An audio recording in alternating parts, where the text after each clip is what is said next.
Break के बाद एक बार फिर आपका स्वागत है और बात कर रहे हैं राज तिलक की। तो आपको पल पल की अपडेट से यहाँ पर रूबरू करा रहे हैं। देखिए, छत्तीसगढ़ की हम अगर बात करें, महाराष्ट्र की बात करें तो रुझान जो है पल पल के सामने आ रहे हैं और पल पल की अपडेट हम आपको दे रहा हूँ। इसी बीच एक बड़ी खबर आ रही है। मुंबई से महाराष्ट्र की 288 सीटों पर काउंटिंग जारी है। शुरुआती रुझानों में महायुति को बढ़त यहाँ पर दिखाई दे रही है। शिवसेना यूपीटी के नेता संजय राउत गढ़ से यहाँ पर बड़ी खबर, कहा ये महाराष्ट्र की जनता का फैसला नहीं, हम जानते हैं महाराष्ट्र की जनता क्या चाहती है। कहीं ना कहीं गड़बड़ी हुई है, संजय राउत का ऐसा आरोप है। अब देखिए, जो महायुति है वो जरा देख लीजिए कि वो ज्यादा बढ़त पे है और महाविकास अघाड़ी पीछे है 56 पे और यहाँ महायुति 218 पे आगे। तो कुल मिलाकर के ये चीज देख करके विश्वास नहीं हो पा रहा है यूबीटी को, जो शिवसेना यूबीटी है उनके नेता संजय राउत क्या कहा है। संजय राउत कहीं ना कहीं गड़बड़ी हुई है, उनका ऐसा मानना है। अब कहाँ गड़बड़ी हुई है, हर जगह तो आप लोग थे। अब जनता का रुझान किस तरफ है, इसे देखने वाली बात है। ये चीज अगर जो समझ में नहीं आता है ना, जब एग्जिट पोलों की बात करें तो कहीं ना कहीं एग्जिट पोल जो यहाँ पर है वो बिल्कुल सच्चे नजर आ रहे हैं यहाँ पर। हाँ, ये लेकिन कहते हैं ना कि अगर जीत हमारे पल्ले में नहीं होती तो आरोप प्रत्यारोप ये दौर जो है क्या कह रहे हैं संजय राउत, क्या कह रहे हैं जरा सुन लेते हैं। नहीं होने देंगे तो उसके लिए इस प्रकार के नतीजे महाराष्ट्र के ऊपर लाद गए हैं। ये जनता का कौल हो ही नहीं सकता। महाराष्ट्र की जनता का मन हमें मालूम है, ये हो ही नहीं सकता है। राउत साहब, दिख रहा है कि लाडली बहन जो सरकार, अरे लाडले भाई, यहाँ लाडले भाई है, लाडले नाना जी है, लाडले दादाजी है, सब कुछ लाडले है ना यहाँ। हमको मालूम है क्या है ये। इतनी ये निर्णय जो आया है, ये नतीजा आया है, ये जनता का निर्णय, जनता का निर्णय नहीं है ये। लेकिन खेल तो हो गया। महायुति 220 और महा अघाड़ी 55, यानी कि एक तरह से क्या कहें, 2/3 बहुमत। बड़ी खबर। चलिए एक और बड़ी खबर आपको बता रहे हैं। बड़ी खबर आ रही है, यूपी से उपचुनाव की काउंटिंग लगातार जारी है। 6 सीटों पर बीजेपी आगे है, जबकि 3 पर सपा यहाँ पर आगे चल रही है। बड़केगढ़ कुंदरकी में बड़ा उलटफेर यहाँ पर नजर आ रहा है। मीरापुर में अखिलेश को बड़ा झटका लगा है। चंद्रशेखर के प्रत्याशी ने यहाँ पर पछाड़ दिया है सपा को। कानपुर में सपा की नसीम सोलंकी यहाँ पर आगे चल रही है। इरफान सोलंकी की पत्नी नसीम सोलंकी। यूपी उपचुनाव की काउंटिंग अभी जारी है। 6 सीटों पर बीजेपी आगे। ये तो शुरू से ही चल रहा है कि 6 पर बीजेपी और 3 पर सपा। बड़केगढ़ कुंदरकी में उलटफेर दिखा है।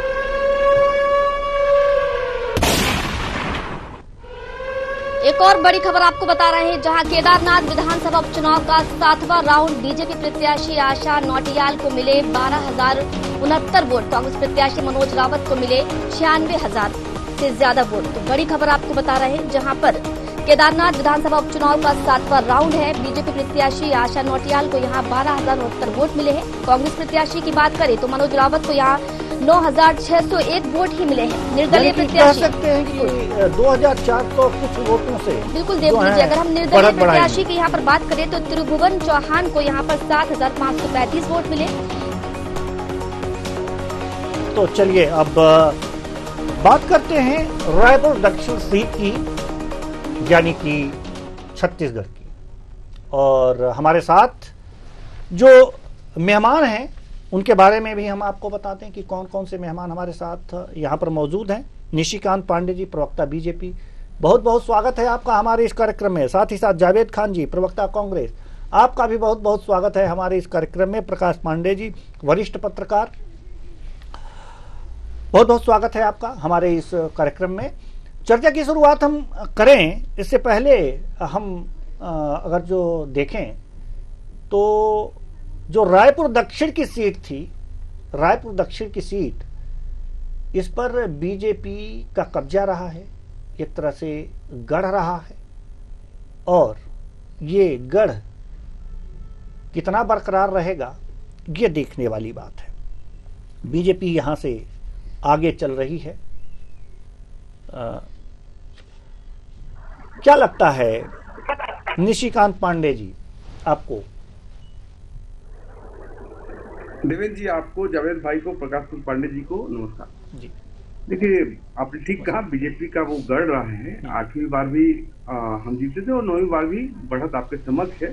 तो रायपुर दक्षिण की जनता और भारतीय जनता पार्टी एक दूसरे के पूरक के रूप में काम करते हैं। हम लगातार कह रहे थे कि ये रायपुर दक्षिण जो है हमारा था, हमारा है और हमारा रहेगा।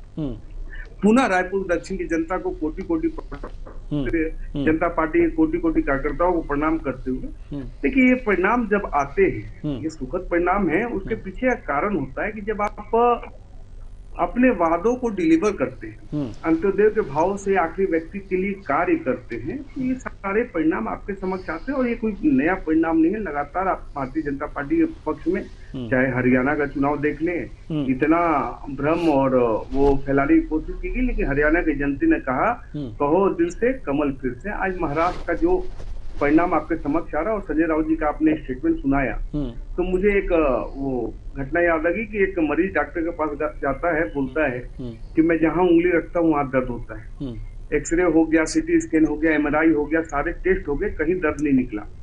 आखिर में डॉक्टर ने उस उंगली का टेस्ट किया तो उंगली में उसका सूजन था, वहीं दर्द। यही तकलीफ है सारे इंडी गठबंधन की। लोकतंत्र की हत्या, जो अपने चुनाव आयोग है निष्पक्ष नहीं है, पत्रकार निष्पक्ष नहीं है, सारी चीजों को लेकर चलने वाली कांग्रेस पार्टी और इंडी गठबंधन आज देखिए महाराष्ट्र में, क्योंकि महाराष्ट्र का जो 5 साल पूर्व चुनाव हुआ था, उस वक्त भी भारतीय जनता पार्टी और गठबंधन को जनादेश प्राप्त था। लेकिन चूंकि कांग्रेस और शरद पवार जी ने उद्धव ठाकरे को अपने में शामिल करके मुख्यमंत्री बनाने का झांसा दिया, इस कारण हमारी युति टूटी थी उस समय। महाराष्ट्र की जनता ने फिर से इसको साबित किया कि भारतीय जनता पार्टी को ही बहुमत मिला है। इसलिए भारतीय जनता पार्टी की तरफ से महाराष्ट्र की जनता और महाराष्ट्र के कार्यकर्ताओं को कोटि कोटि प्रणाम करता हूं। और ये देखिए, लोकतंत्र में ये सबसे उम्दा चीज क्या है कि जब जनादेश आता है, अभी आप देखेंगे जनादेश हमारे विपरीत दिखा रहा है झारखंड में, तो भी हमको स्वीकार है। हालांकि हमको उम्मीद है कि वहां पे भी हम सरकार बनाएंगे और बहुमत के आंकड़े को पार करेंगे, लेकिन अगर यही परिणाम रहता है तो भी वो भी स्वीकार है कि जनादेश का सम्मान करना चाहिए, ना कि ये कह दें कि EVM खराब है, गड़बड़ी हुई है, लोकतंत्र की हत्या हो गई। ऐसा प्रदेश की जनता और देश की जनता सुन सुन के थक गई है। आपका जो प्रोडक्ट है जनता ने पुनः नकार दिया है, इस बात की स्वीकृति होनी चाहिए। और जहां जहां भी चुनाव हो रहे हैं वहां के सभी कोटि कोटि मतदाताओं को प्रणाम करते हुए भारतीय जनता पार्टी की तरफ से साधुवाद देता हूं। चलिए, हमारे साथ जो कांग्रेस के प्रवक्ता हैं, हम आपके पास आना चाहेंगे, जावेद खान साहब। जावेद खान साहब, क्या लगता है जो रायपुर दक्षिण की सीट है वो बीजेपी का लगातार कब्जा दर कब्जा बना रह रहा है? कांग्रेस कहां कमी हो पा रही है कांग्रेस से? नमस्कार आपको, आपके सभी दर्शकों को, साथ ही मीडिया पैनलिस्ट को भी मेरा नमस्कार। नमस्कार। देखिए देवेंद्र जी, कांग्रेस पार्टी ने लोकतंत्र में विश्वास रखते हुए लगातार चुनाव लड़ा। एक सकारात्मक रूप से हमने चुनाव लड़ा और जो साय सरकार थी, साय सरकार की चुनाव की जो योजनाएं थी, जो घोषणाएं थी, जो पूरे नहीं हुए, जो वादे पूरे नहीं हुए, जिस तरह से रायपुर चाकूपुर बन गया, ये सारी चीजों को लेकर हम जनता के बीच में गए। ठीक है, परिणाम अभी हमारे पक्ष में नहीं दिख रहे हैं, लेकिन हमने जो चुनाव लड़ा जनता के मुद्दों को लेकर के लड़ा। और ये मुद्दे अगर आप जनता के बीच में जाकर के पूछेंगे तो जनता भी बोलेगी कि हाँ भाई, हमारी ये समस्याएं हैं, हमारी ये मुद्दे हैं, हमारी ये परेशानी है। पर लेकिन वो परिणाम में नहीं बदल पा रहे हैं। ये हमारे लिए एक बार बिल्कुल निश्चित तौर पर लोकतंत्र में हमारे लिए एक बार चिंता का विषय है। हमें इसको लेकर के जरूर बैठ करके इसमें चिंतन और मंथन करने की जरूरत है। पर लेकिन आज आश्चर्य यह बात की होती है, इस बात की होती है, संजय राउत जी ने जो बयान दिया है वो उनका अपना बयान है, लेकिन एक चीज आप खुद समझिए, जो देश की जनता, जो प्रदेश की जनता भारतीय जनता पार्टी की सरकार से, मोदी सरकार से, प्रदेश की सरकार से नाराजगी के साथ में मांग कर रही है, उन्हीं मुद्दों को लेकर तो विपक्ष जा रहा है। लेकिन अगर वो वही मुद्दे जो जनता के मुद्दे हैं, उन मुद्दों पर अगर जनता वोट नहीं दे रही है, तो फिर वोट किस मुद्दे पर दे रही है, किस बात पर वोट मिल रहा है? भाई बेरोजगारी चरम पर है। चलिए एक बड़ी खबर आ रही है, बड़ी खबर आपको बता रहे हैं। रायपुर दक्षिण विधानसभा उपचुनाव की काउंटिंग लगातार जारी है। 7वें चरण की मतगणना पूरी हो गई है। बीजेपी के सुनील सोनी को 27,911 वोट मिले हैं। कांग्रेस के आकाश शर्मा को 14,083 वोट मिले हैं। बीजेपी को 13,828 वोटों की बढ़त यहां पर दिखाई दे रही है। रायपुर दक्षिण विधानसभा उपचुनाव की काउंटिंग जो है वो लगातार जारी है और 7वें चरण की मतगणना जो है वो पूरी हो चुकी है यहाँ पर, और बीजेपी को यहाँ पर 13,828 वोटों की बढ़त दिखाई दे रही है। तो एक तरह से देख रहे हैं 13,828 वोटों की बढ़त है यहाँ पर। जी निशिकांत जी कुछ कहना चाह रहे थे, उसके बाद दुबे जी के पास आते हैं, प्रकाश पुंज पांडे जी के पास आते हैं। जी देवेंद्र जी, हमारे मित्र जावेद जी कहते किस बात पे वोट हो रहा है? विकास के कार्यों में वोट हो रहा है। सशक्त भारत, विकसित भारत के संकल्प के साथ हो रहा है। ये भारत के पुरुषार्थ पे वोट हो रहा है। आपको नहीं समझ में आ रहा है, इसमें आपकी गलती, आपको इंट्रोस्पेक्ट करना पड़ेगा कि किस बात पे वोट हो रहा है। अगर अभी तक आप नहीं समझ पाए जावेद भाई, तो मुझे लगता है फिर से आपको इसमें चिंतन करने की आवश्यकता है। प्रदेश की जनता, रायपुर दक्षिण की जनता के मन को आप नहीं भाप पाए। लगातार आपने अनगर आरोप और प्रत्यारोप करते रहे। क्या होता है जब आप कहते हैं गढ़ है, तो गढ़ है, उसके पीछे एक कारण होता है। कोई आज आपका मुलायजी नहीं है कि आपके पीछे घूमता रहे। आप जब उनके वादों के साथ डिलीवरी करते हैं, देखिए बृजमोहन अग्रवाल जी हमारे प्रदेश के एक जन नेता के रूप में है और लगातार वो वहां से लीड करते थे। अभी लोकसभा के बाद जब विधानसभा हो तो आपने कहा क्या कि सुनील सोनी जी के बारे में बहुत अजीब पार्षद से लेकर सांसद तक, पार्षद से लेकर सांसद तक और सांसद के बाद अब विधायक चुने जा रहे हैं। विषय ये था कि शायद सरकार की जो उपलब्धि थी, जो हमने वादे किए थे, वो सारे डिलीवर करने का काम हमने किया। जिन जिन वादों पे आप खरा नहीं उतर पाए, आपने कहा था कि 1,000 रुपए देंगे हम, 2,500 रुपए बेरोजगारी भत्ता देंगे, हम सारे वायदे आपके थे जो अपूर्ण रहे। उसके कारण प्रदेश की जनता ने 2023 में भी आपको नकारा और अभी भी नकार दिए। लेकिन हास्यास्पद ये है कि जावेद भाई को ही नहीं समझ में आ रहा है किन मुद्दों पे चुनाव हो रहा है। जब कांग्रेस पार्टी का राष्ट्रीय प्रवक्ता ये बात कहता है किन मुद्दों पे चुनाव हो रहा है हम समझ नहीं पा रहे हैं, तो आपको देवेंद्र जी समझना पड़ेगा कि कांग्रेस पार्टी की ऐसी दुर्गति किस कारण से हो रही है कि जब उनका प्रमुख कार्यकर्ता और प्रवक्ता को ये पता नहीं है कि मुद्दा क्या है चुनाव का। जी जी जी जी जावेद खान जी देखिए, बड़े उत्साहित है निशिकांत जी, अच्छी बात है, जीत नजर आ रही है तो उत्साहित रहेंगे। लेकिन कांग्रेस पार्टी का एक प्रवक्ता आपसे पूछता है कि यही रायपुर दक्षिण की जनता कहती है कि आपका प्रत्याशी जब महापौर थे तो भी उनके हाथ में कोई उपलब्धि नहीं थी, जब वो सांसद थे तो भी उनके हाथ में कोई उपलब्धि नहीं थी। रायपुर की जनता ही उन्हें कहती थी कि वो निष्क्रिय हैं और उनकी निष्क्रियता की वजह से ही आपने उनकी टिकट को काट दी थी। तो आप एक बात बताइए ना, तो फिर जनता कैसे वोट दे रही है और क्यों वोट दे रही है? क्या बृजमोहन अग्रवाल को देख करके वोट दे रही है? क्या बृजमोहन अग्रवाल जी आप पर्दे के पीछे से विधायिका निभाएंगे? आप यह बात स्पष्ट करिए। और दूसरी बात, आप कह रहे हैं कि हमने सारे वादे निभा। आप एक बात बताइए मुझे, आपने 500 रुपए में गैस सिलेंडर देने की बात कही थी, आज उसका आप नहीं करते। आज धान खरीदी को लेकर के प्रदेश की जनता को यह निर्देशित कर रहे हैं, मौखिक ही सही, कि प्रदेश का किसान क्या उगाएगा रबी में तो क्या नहीं उगाएगा। ये तो अंग्रेजों के जमाने में भी नहीं कहा गया था किसान को। तीसरी बात, रायपुर में आज कौन सुरक्षित है आप बताइए? लगातार घटनाएं तो घट रही हैं। पर लेकिन अगर आज आपको वोट मिल रहा है तो उसके पीछे की वजह हमें टटोलने की जरूरत है, ठीक है, हमें चिंतन करने की जरूरत है, लेकिन हम जो कह रहे हैं हम तो जनता के मुद्दों के साथ जा रहे हैं, उसको आप नकार नहीं सकते। ठीक है, आज परिणाम आपको अगर अपने पक्ष में दिख रहे हैं तो आप कर रहे हैं कि हम झूठ फैला रहे हैं, लेकिन यह बातें झूठ नहीं है निशिकांत जी। जो बातें हम कह रहे हैं वो सारी बातें सत्य है।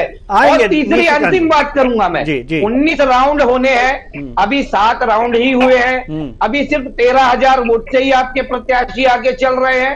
अभी आप देखिए आगे आगे पिक्चर भी पूरी बाकी है। हाँ, इतना खुश होने की जरूरत नहीं है। ठीक है, आज आप अभी आप वर्तमान में आगे हैं तो उसकी मैं आपको बधाई दे रहा हूँ। चलिए ठीक है, निशिकांत जी आएंगे आपके पास। प्रकाश पुंज पांडे जी बड़ी देर से हैं, ठीक है, आ रहे हैं आपके पास, आ रहे हैं।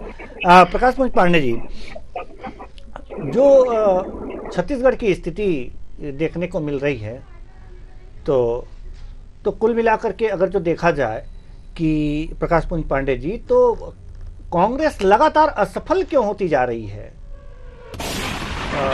चलिए, बड़ी खबर आई है इस वक्त की, बड़ी खबर से आपको रूबरू करा देते हैं। खबर रायपुर दक्षिण विधानसभा उपचुनाव की काउंटिंग जारी है। 8वें राउंड की मतगणना पूरी हो चुकी है। बीजेपी प्रत्याशी सुनील सोनी को 31,619 वोट मिले हैं। तो बड़ी खबर आपको बता रहे हैं, रायपुर दक्षिण विधानसभा उपचुनाव की काउंटिंग जो है वो लगातार जारी है। 8वें राउंड की मतगणना पूरी हो चुकी है। बीजेपी प्रत्याशी सुनील सोनी की बात करें तो यहाँ पर 31,619 वोट उनको मिले हैं। कांग्रेस प्रत्याशी आकाश शर्मा 17,243 वोट उन्हें मिले हैं। बीजेपी को 14,376 वोटों की यहाँ पर बढ़त हुई है।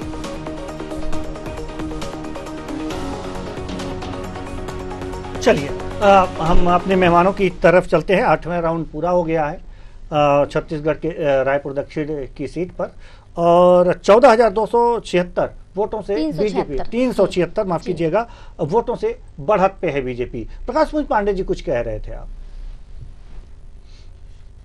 देखिए, शुरुआती जो रुझान है उसमें ये स्पष्ट है कि बीजेपी दुगनी लगभग गति से आगे बढ़ रही है।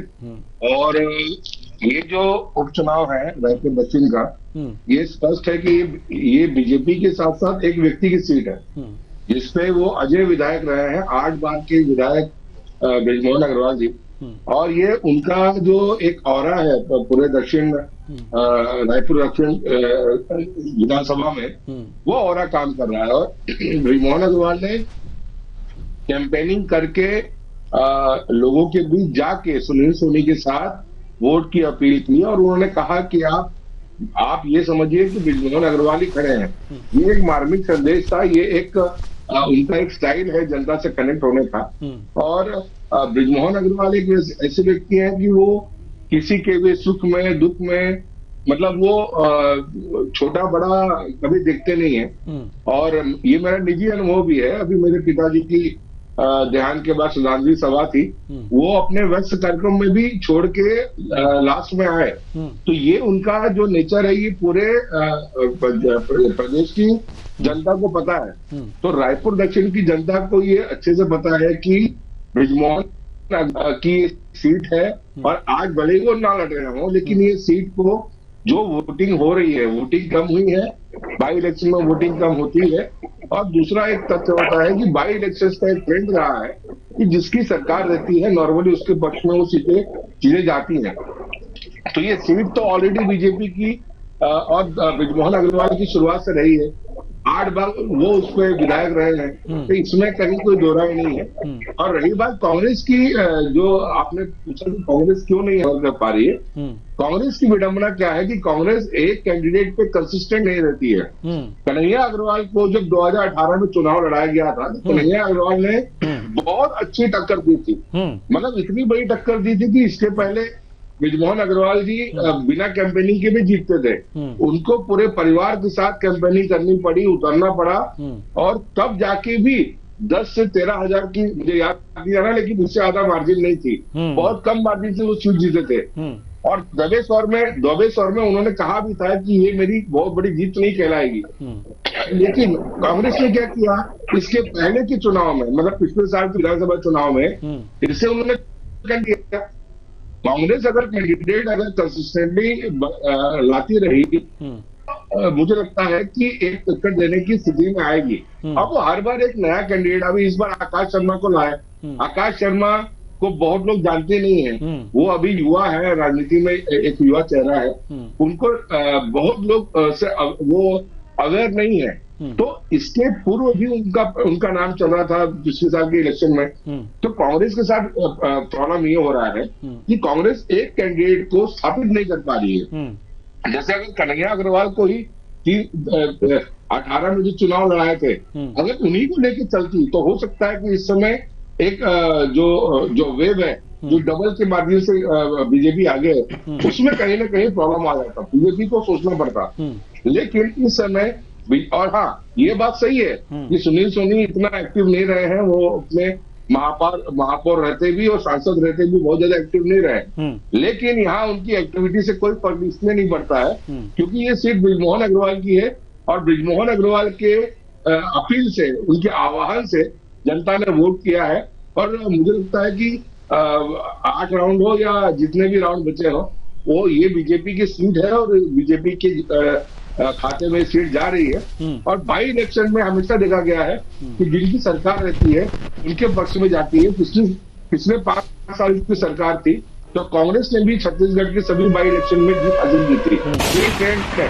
चलिए, इस बीच बड़ी खबर आ रही है। बड़ी खबर आपको बता दें, बारामती से जहां छठे राउंड की काउंटिंग खत्म हो गई है। अजित पवार 27,556 वोटों से आगे चल रहे हैं। समर्थक पटाखे फोड़कर जश्न मना रहे हैं। तो देखिए, बारामती में जश्न का माहौल दिखाई दे रहा है क्योंकि अजित पवार 27,556 वोटों से यहाँ आगे चल रहे हैं। बारामती में छठे राउंड की काउंटिंग जो है वो यहाँ पर खत्म हो गई है, तो जश्न का माहौल वहाँ पर देखा जा रहा है। ये तो अजित पवार की पारंपरिक सीट है। इससे पहले शरद पवार लड़ते आ रहे थे उस सीट से, उसके बाद से ये लड़ रहे थे।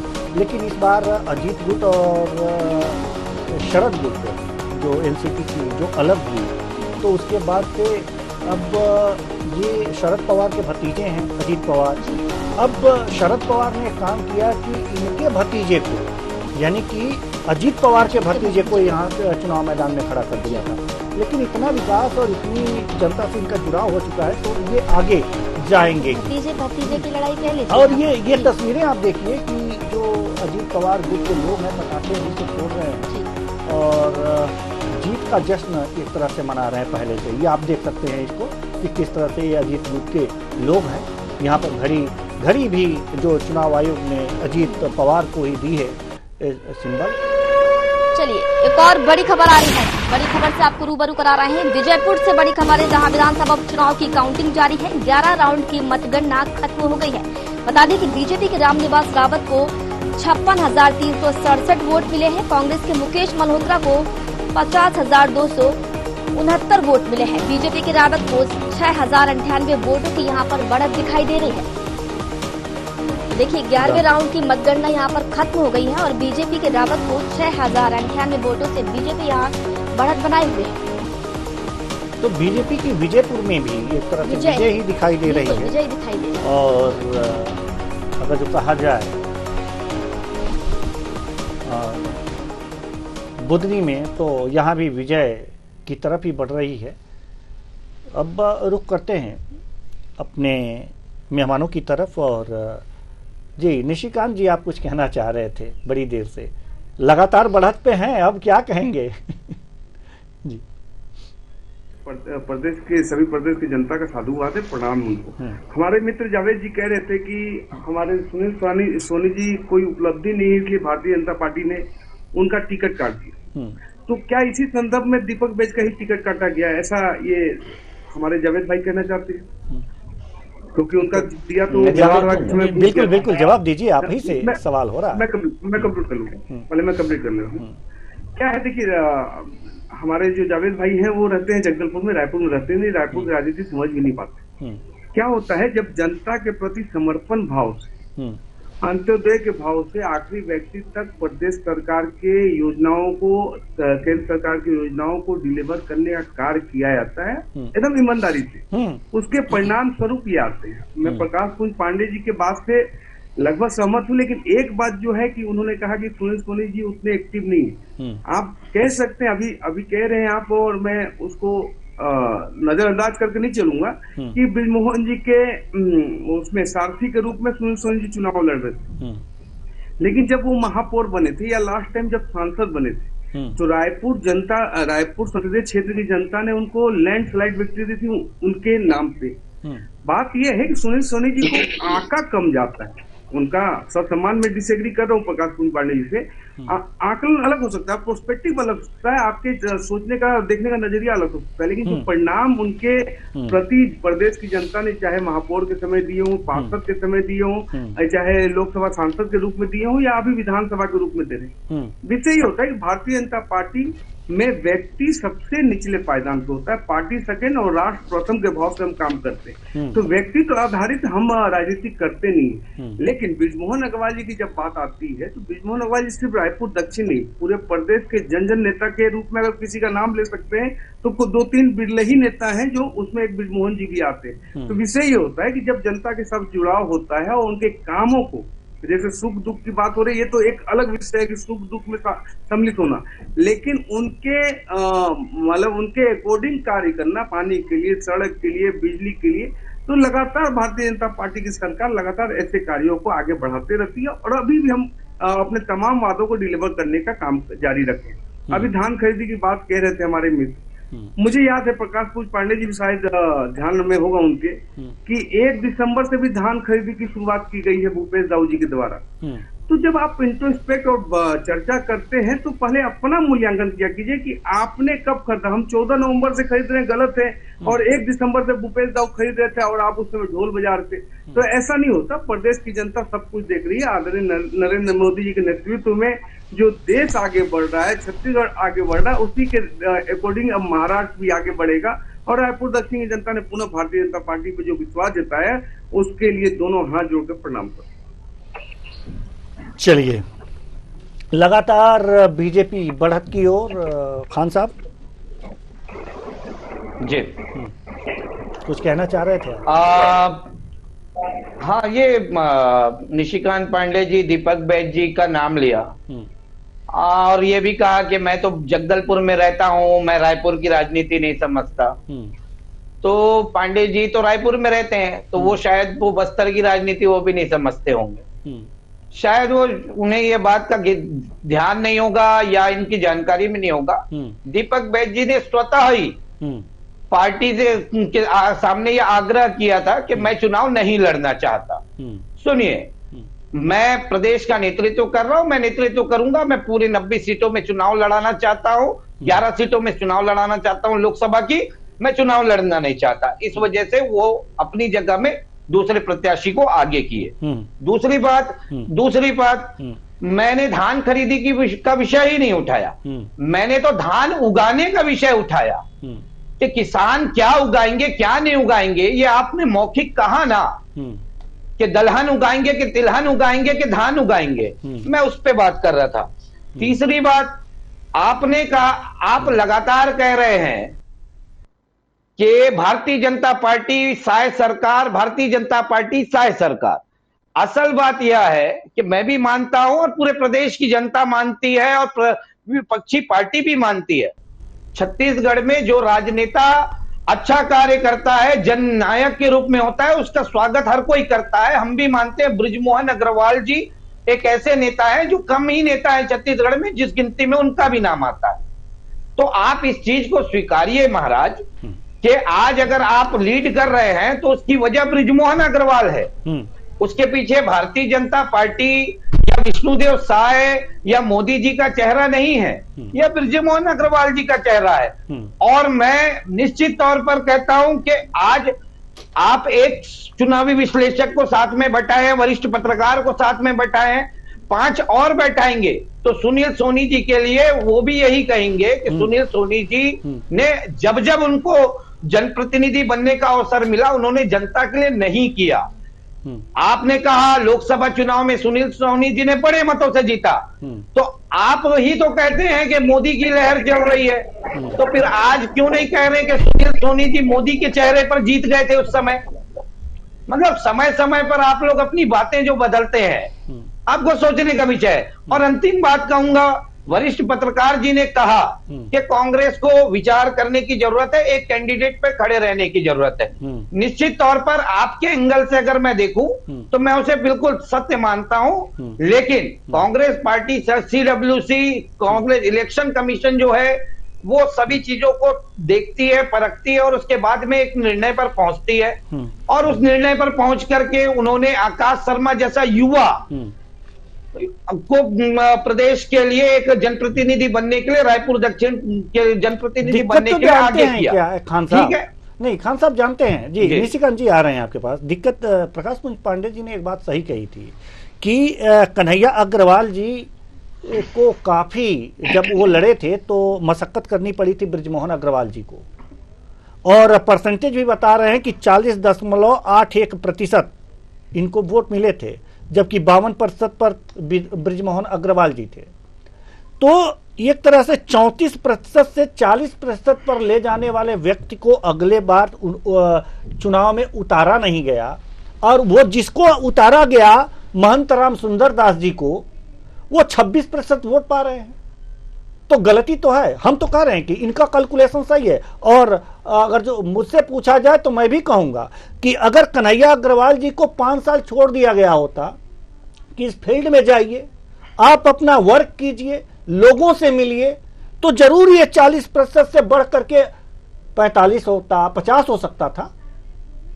और जब ये बढ़ता तो बृजमोहन अग्रवाल जी का वोट घटता, जीत भी सकते थे। लेकिन आप लोगों ने, मतलब आप लोगों ने बस कैंडिडेट ये करते रहे, और नतीजा वही है। नहीं देवेंद्र जी देखिए, किसी भी कांग्रेस के कार्यकर्ता को कांग्रेस पार्टी बांध करके नहीं रखती है कि आप अपने क्षेत्र में सक्रिय रहें या निष्क्रिय रहें, कि काम करें कि नहीं करें। और भारतीय जनता पार्टी भी मुझे लगता है कि ऐसा कोई आदेश किसी कार्यकर्ता के लिए जारी नहीं करती हो। आपने जो कहा, मैं वही चीज कह रहा हूं कि एक सक्रियता और निष्क्रियता भी एक पैमाना होता है जो टिकट देने के लिए होता है।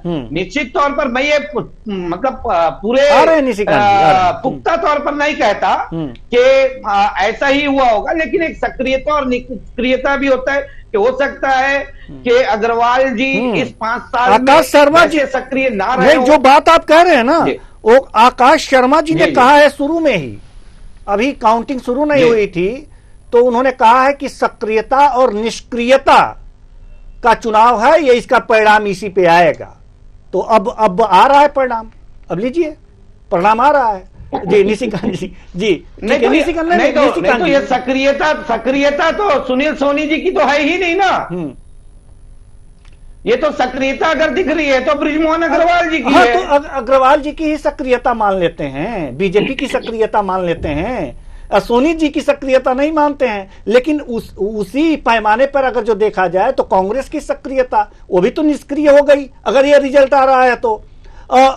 कांग्रेस की निष्क्रियता, आकाश शर्मा जी की निष्क्रियता, और किसकी आखिर इसी के आधार पर तो ये बातें सारी चीज हो रही हैं। निशिकांत जी कुछ कह रहे हैं? चलिए, आकाश शर्मा तो निष्क्रिय नहीं थे। चलिए ठीक है, तो अब कांग्रेस को निष्क्रिय मान लेते हैं। चलिए कुछ तो निष्क्रिय था ना निशिकांत जी। जी निशिकांत जी, दुबे जी आ रहे हैं आप, पांडे जी आ रहे हैं आपके पास, माफ कीजिएगा जी।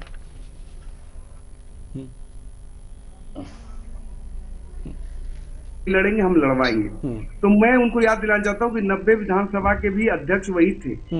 वो उस समय भी वो चुनाव लड़े थे, उनका दिया बुझ गया था, राजनीतिक दिया बुझ गया था उनका, शायद इसके लिए उनका टिकट काटा गया। और दूसरा जो अभी जावेद भाई ये इतनी बड़ी बड़ी बात कह रहे थे कि CWC और पार्टी फोरम तय करता टिकट, तो मुझे नहीं लगता, प्रकाश पांडे जी शायद सहमत होंगे कि गिरीश देवांगन को उठा के यहाँ से राजनांदगांव लड़ाओगे, महंत सुंदर दास जांजगीर से यहाँ लाके लड़ाओगे, और वो हमारी एक राज्यसभा सांसद थी उनको धरतीमा लड़ा दोगे, महाराज को वहाँ बलौदा भाई लड़ा हुआ, तो परिणाम आपके समझ थे। और ये CWC ने तय किया था, ऐसा बात आप पब्लिक प्लेटफॉर्म कह रहे हैं, लेकिन ये नहीं था।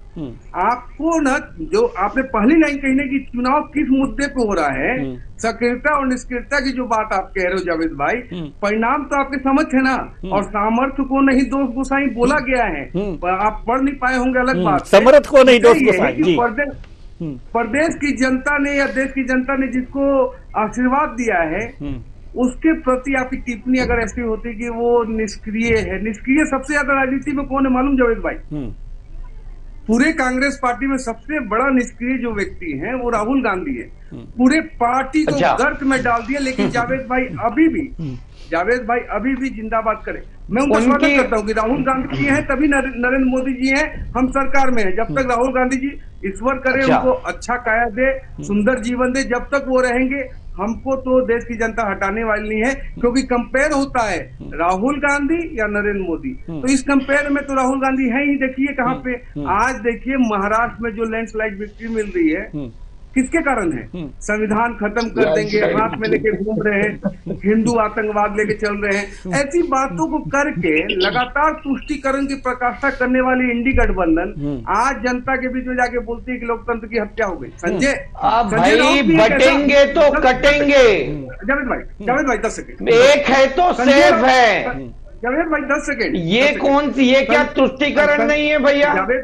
जावेद भाई सुनो तो 10 सेकेंड। ये संजय राउत भी एक बहुत बड़ा कलाकार है। संजय राउत को आप छोटा मोटा कलाकार मत मानो। इसने ना पहले भारतीय जनता पार्टी और शिवसेना को अलग किया, और आज संजय राउत के कारण ही महाराष्ट्र में ये जो परिणाम देखने को मिल रहे हैं, संजय राउत जितना बोलेंगे उतनी ही भारतीय जनता पार्टी का कमल खिलेगा, ये तय है। चलिए ठीक है, सक्रियता निष्क्रियता पे बात हो रही थी। प्रकाश पुंज पांडे जी, हम आपके पास आना चाहेंगे।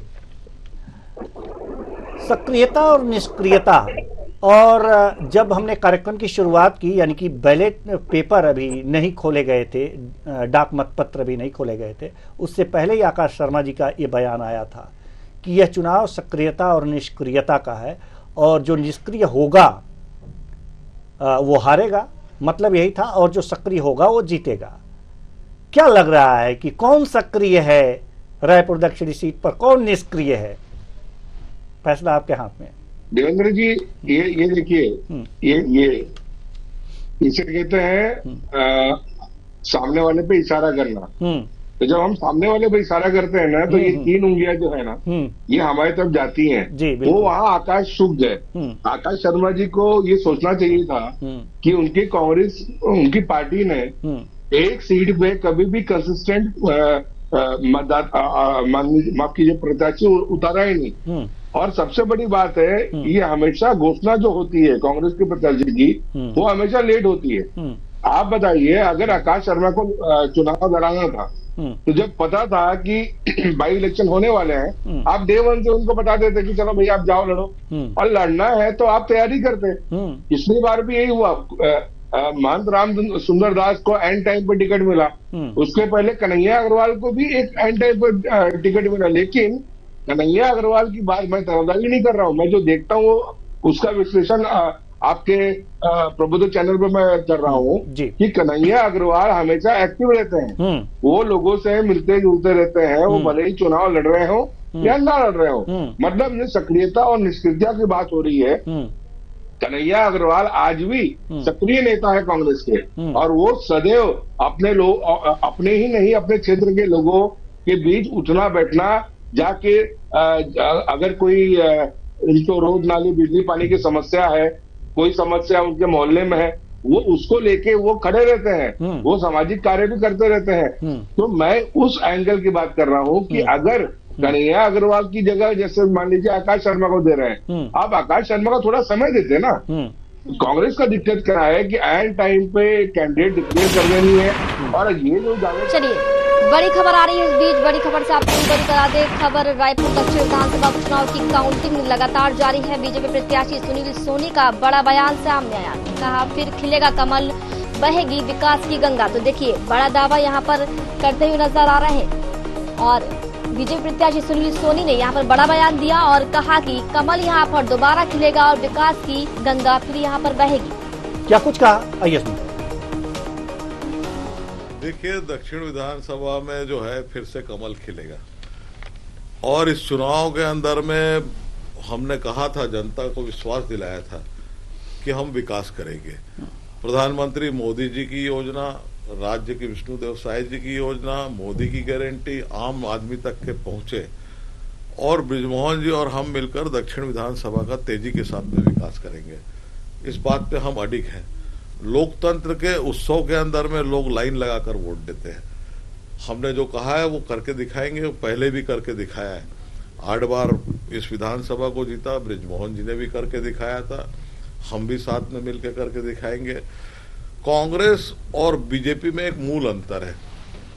कांग्रेस पार्टी भ्रम फैलाना, झूठ बोलना और समस्या पैदा करके राजनीति करती है, और बीजेपी समस्या का समाधान करके राजनीति करती है। कथनी और करनी में अंतर नहीं है। ये अब इस ओर जो है, अब देश बढ़ रहा है। दक्षिण विधानसभा का भी जो रिजल्ट है उसी ओर बढ़ रहा है कि अब लोग चाहते हैं कि उनके जीवन में समाधान हो, उनकी समस्याओं का निराकरण हो। ये बहुत हो गया, और कांग्रेस पार्टी अगर अपनी आदत नहीं सुधारती है तो अभी तो जनता से दूर है। आने वाले समय के अंदर उनके कार्यक्रम।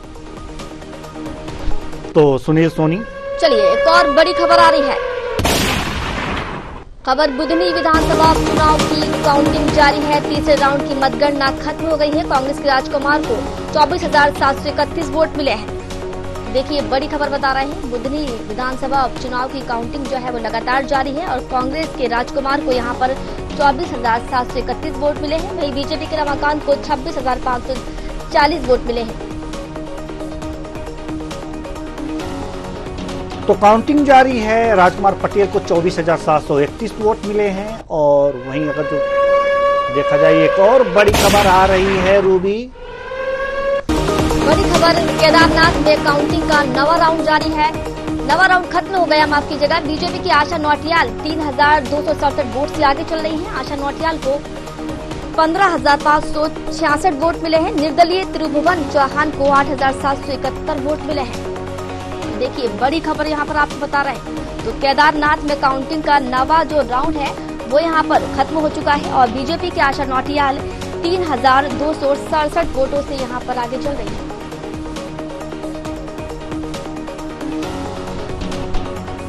तो केदारनाथ में भी कमल खिलता हुआ दिख रहा है